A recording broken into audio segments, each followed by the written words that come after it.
Dear Patriots, before the news starts, please subscribe to our patriotic channel by clicking the subscribe button. Give us a thumbs up to this video.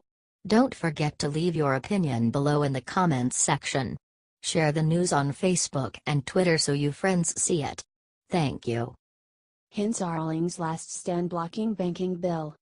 Texas Republican Jeb Hensarling is standing in the way of President Donald Trump's next big legislative victory. The outgoing chairman of the House Financial Services Committee, backed by House leadership, is refusing to rubber stamp the landmark bank deregulation bill the Senate passed Wednesday night in an overwhelming, bipartisan vote after years of work. The White House wants a bill on Trump's desk as soon as possible. But Hensarling warned Thursday that the House would sit on the legislation until senators agreed to negotiate how to expand the package to include proposals that would benefit more sectors of the financial industry. That's something the lawmakers are showing no appetite for after a brutal floor debate leading up to the bill's passage. Some seem to be under the impression that we are going to vote on their bill, Hensarling said. They are under a misimpression.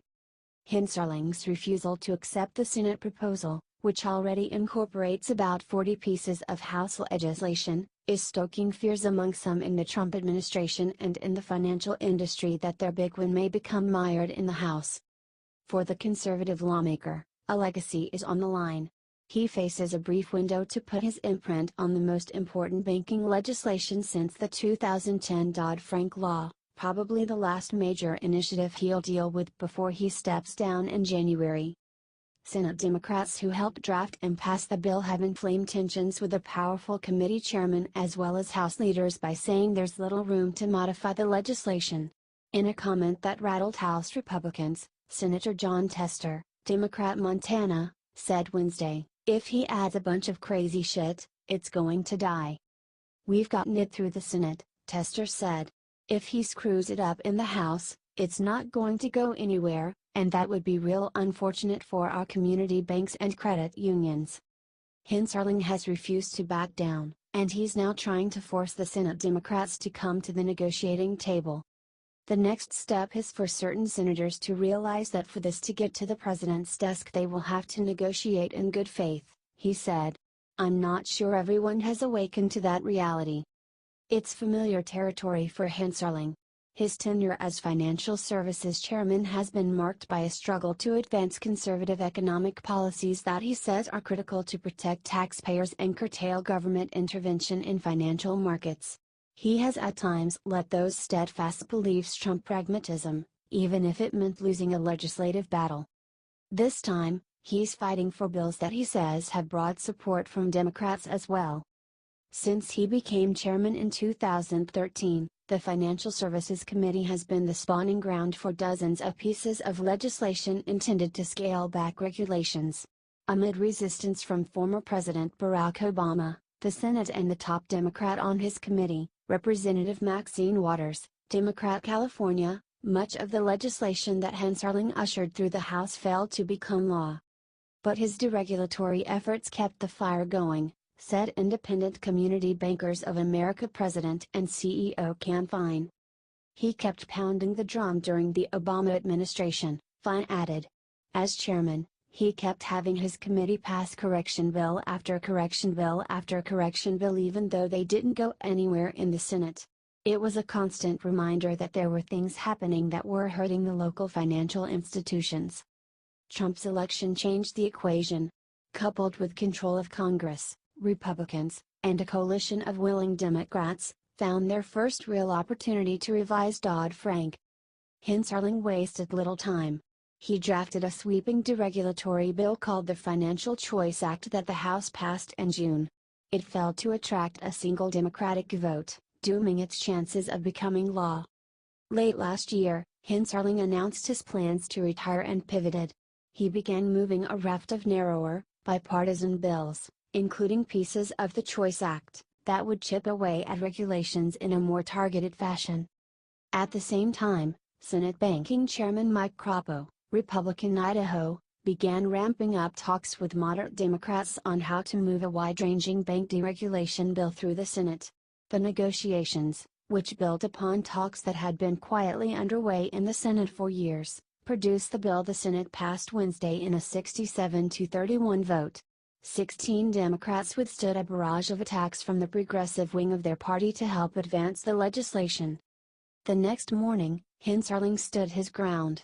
He described the Senate bill as an important first step in getting a bill to the president's desk and demanded that senators sit down with him at the negotiating table. "I have spoken to the Speaker, and I am assured that S.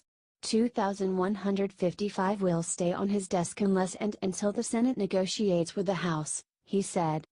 Hensarling's office has circulated a list of 30 bipartisan bills that he wants to be considered. In a press briefing Thursday, Hensarling highlighted a few of them, including proposals aimed at easing rules for angel investors and mergers and acquisitions brokers. In addition, he said there was language in the Senate bill that he wanted to negotiate. Hensarling has declined to highlight that the Senate bill includes dozens of proposals that have also moved through the House, a fact that the bill's supporters are beginning to tout amid the emerging legislative stalemate. "There's a ton of stuff," Senator Heidi Heitkamp, D&D, said Wednesday. National Economic Council Director, Gary Cohn was an honest broker coming back and forth saying, "Here's the list.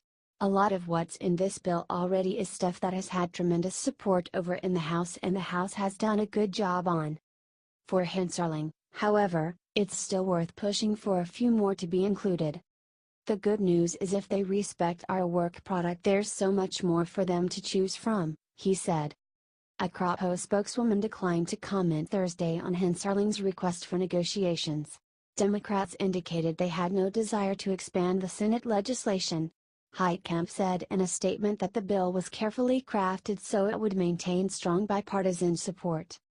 Hensarling is insisting on negotiations even as some House Republicans have admitted publicly that the Senate was already on restraint. Last month, Representative Patrick McHenry, RNC, the vice chairman of the Financial Services Committee and one of the House's top vote counters, said the Senate was at its limit with that piece of legislation.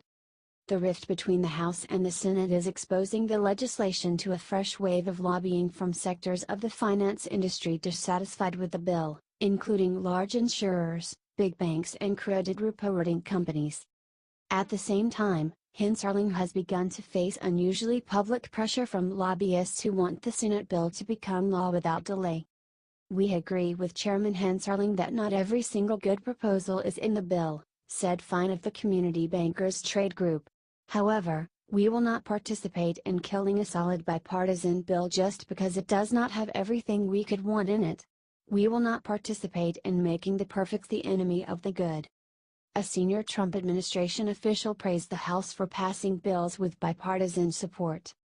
"There's been a lot of good policies that have been shaped in the House and Senate that are coming together in this bill," the official said. "The president has said he would sign the bill."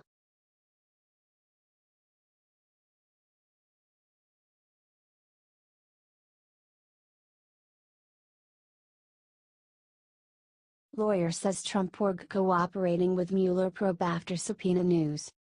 President Donald Trump's private company scrambled Thursday to show it has long been cooperating with special counsel Robert Mueller's investigators in response to a media report that it had gotten a new subpoena for documents tied to the Russia probe. The New York Times first reported that Mueller in recent weeks made the formal demand to the Trump Organization to turn over materials related to its investigation into Russian collusion with the Trump campaign in 2016. While Trump officials refused to confirm or deny the existence of a new subpoena, the company's lead outside attorney, Alan Funerfus, responded in a statement, "Since July 2017, we have advised the public that the Trump Organization is fully cooperative with all investigations, including the special counsel, and is responding to their requests. This is old news and our assistance and cooperation with the various investigations remains the same today." White House Press Secretary Sarah Huckabee Sanders referred questions Thursday about a subpoena back to the Trump Organization. "We're going to continue to fully cooperate out of respect for the special counsel," she said. Peter Carr, a spokesman for Mueller's special counsel, declined comment. A subpoena from Mueller to the Trump Organization may signal a significant escalation of his probe, law enforcement experts said. It also threatens to further agitate Trump, who told the New York Times last July that he would consider it a violation if the special counsel's office looked into his personal finances. One of Trump's personal attorneys, Jay Sekulow, told Politico last November that he would lodge formal objections with either Mueller or Deputy Attorney General Rod Rosenstein if the Russia probe shifted into issues such as an old Trump real estate deal. "We'd view that as outside the scope of legitimate inquiry," Sekulow said. "We'd raise it." Barbara McQuaid, a former U.S. attorney from eastern Michigan, said the president's warning about crossing into his finances was unlikely to faze Mueller. "No responsible prosecutor could effectively investigate links between Russia and the Trump campaign without examining the financial records of all related entities, such as the Trump Organization, Trump himself and close family members and associates," she said. McQuaid added that a Mueller subpoena to the president's private company would signal a shift in tone for the special prosecutor, since failure to comply can be met with a contempt order. Serving a subpoena as opposed to asking the Trump Organization to voluntarily produce records could be significant because it suggests that Mueller does not trust the organization to voluntarily comply with an informal request, which he has used for other witnesses, she said. Use of a subpoena also strengthens a claim of obstruction of justice if it is later determined that the recipient failed to produce all requested records. The Trump Organization has been under scrutiny in the Russia probes since their start. The special counsel's prosecutors requested White House documents last summer and interviewed several witnesses in the fall and winter about a statement written aboard Air Force One defending a June 2016 Trump Tower meeting between Trump campaign officials, including Donald Trump Jr., who now runs the company along with his brother Eric Trump, and Russians who were promising dirt on Hillary Clinton. Congressional investigators have also questioned Trump Jr., as well as longtime Trump Organization officials, including Personal Secretary Rona Graff and one of its former attorneys, Michael Cohen, who now serves as a personal attorney for the president. But House Intelligence Committee Democrats in a memo issued Tuesday complained that Republicans hadn't given the president's company a close enough examination. The minority lawmakers said a subpoena may be necessary for telephone records between the Trump Organization and Trump to determine whether there had been discussions between Trump Jr. and his father about the June 2016 Trump Tower meeting. Democrats complain that Republicans have also ignored their requests for interviews with Trump Organization officials, including attorney Alan Garden and Chief Financial Officer Alan Weisselberg. They've also have previously requested an interview with Eric Trump, a key advisor from the 2016 campaign.